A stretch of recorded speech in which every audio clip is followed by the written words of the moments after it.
quarterly update, I guess. So, it's December 25th, Wednesday, 2019, and I'm just walking around the University of Minnesota campus area and enjoying just a quiet day. It's very quiet around the city. But I want to show you. This is the East Bank River. This is the East Bank River Flats, and this is the furthest corner in where I stayed for no, not for a few nights before I headed out to Los Angeles in the end of September, and had no intention of ever coming back to Minnesota, but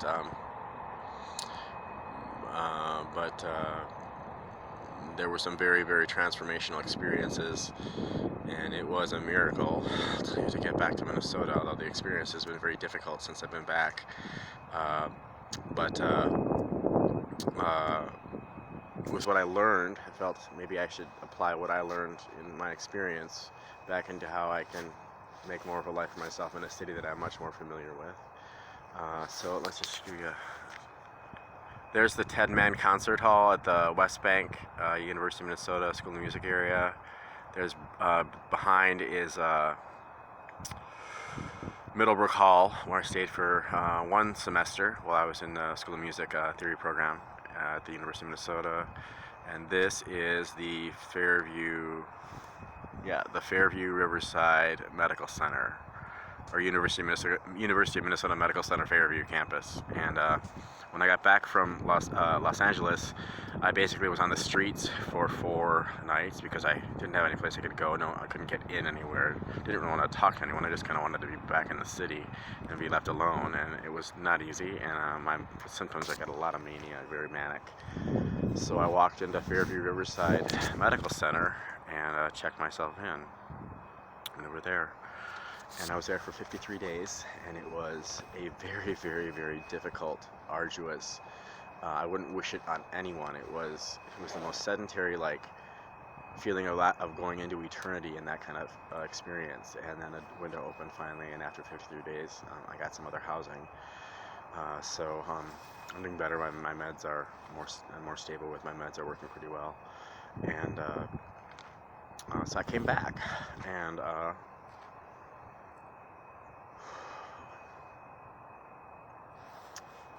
what I learned and I've had a lot of losses the past. People go through times in their life where they have loss. Well, I had a lot of them in a short period of time the past year or two. Learned a lot of really good learning experiences.